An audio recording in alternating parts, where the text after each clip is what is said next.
नमस्कार, मैं रवीश कुमार अब आपको उस चैनल पर सुनाई नहीं देगा। आज की शाम एक ऐसी शाम है जहां चिड़िया को उसका घोंसला नजर नहीं आ रहा।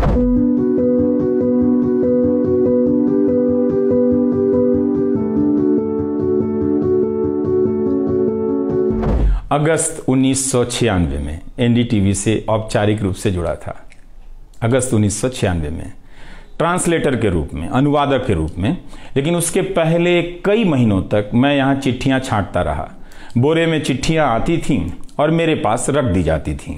मेरा काम था उनकी बारीक नज़र से लिखी गई चिट्ठियों पर रिपोर्ट बनाना और एंकरों या कार्यक्रम के प्रोड्यूसर को सौंप देना।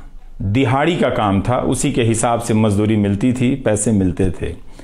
मेरी ज़िंदगी में यह काम आज भी जारी है। उसके बाद अनुवादक बना और कई पत्रकारों की रिपोर्ट का अंग्रेजी से हिंदी में अनुवाद करता रहा। इसके बाद मैं रिपोर्टर बन गया और फिर मेरी दैनिक रिपोर्ट की अलग यात्रा शुरू होती है। रवीश की रिपोर्ट से काफ़ी कुछ सीखने को मिला। तो इस तरह से यह एनडीटीवी में ही संभव हुआ कि एक चिट्ठी छांटने वाला इसके एक चैनल का ग्रुप एडिटर, समूह संपादक बनता है और आज उसे छोड़ रहा है, इस्तीफा दे रहा है। जब भी मेरे बारे में मूल्यांकन करें, इस बात की सहानुभूति मुझसे ना रखें कि मैं चिट्ठी छांटता था। मैं उनकी तरह नहीं हूं कि अचानक चाय बेचने की बात करने लग गया। उतर रहा हूं जहाज से, बात कर रहा हूं चाय बेचने की।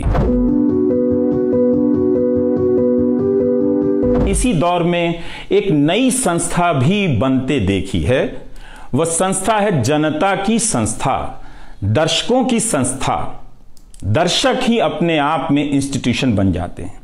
आप दर्शकों की संख्या भले कम है, मगर आप दर्शकों ने मिलकर जर्जर किए जा रहे इस लोकतंत्र में जनता नाम की संस्था का पौधा सूखने से बचा लिया। आज के दिन मैं अपनी महिला सहयोगियों को खास तौर से याद करना चाहता हूं। काम के प्रति ईमानदारी, टिक कर काम करना और पेशे की नैतिकता की समझ मुझे अपनी महिला सहयोगियों से मिली है और मैंने उनसे चुरा भी ली है। उनसे मेरी सामाजिक और नैतिक समझ बहुत बेहतर हुई। मेरी इस यात्रा में बहुत सी समझदार औरतें और लड़कियों के अनुभव शामिल हैं। यह मैं इसलिए भी रेखांकित कर रहा हूं कि पत्रकारिता के पेशे में मर्द ही नहीं, मर्दवादियों का कब्जा है। उनकी आक्रामकता के बीच कई बार दम घुटता था। इतनी आक्रामकता के बीच आप रचनात्मक हो ही नहीं सकते, संवेदनशीलता आ ही नहीं सकती। इस पेशे में तमाम महिला सहयोगियों ने मुझे मर्दों की आक्रामकता से बचा लिया।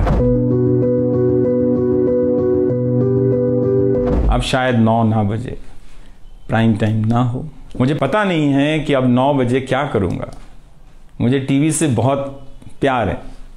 इस माध्यम से दिल लग गया था, शायद इसी वजह से दिल टूट रहा है। वो लाल माइक याद आता रहेगा। अब वो लाल माइक नहीं होगा। आज की शाम एक ऐसी शाम है जहां चिड़िया को उसका घोंसला नजर नहीं आ रहा, क्योंकि कोई और उसका घोंसला ले गया है। मगर उसके सामने थक जाने तक एक खुला आसमान जरूर नजर आ रहा है। इस समय मेरे रास्ते निश्चित नहीं हैं। निश्चित हैं तो सिर्फ हौसला है। उसका भी क्या भरोसा, कभी आसमान में होता है, कभी पाताल में। अब मैं YouTube पर ही नजर आऊंगा, एनडीटीवी इंडिया पर नहीं।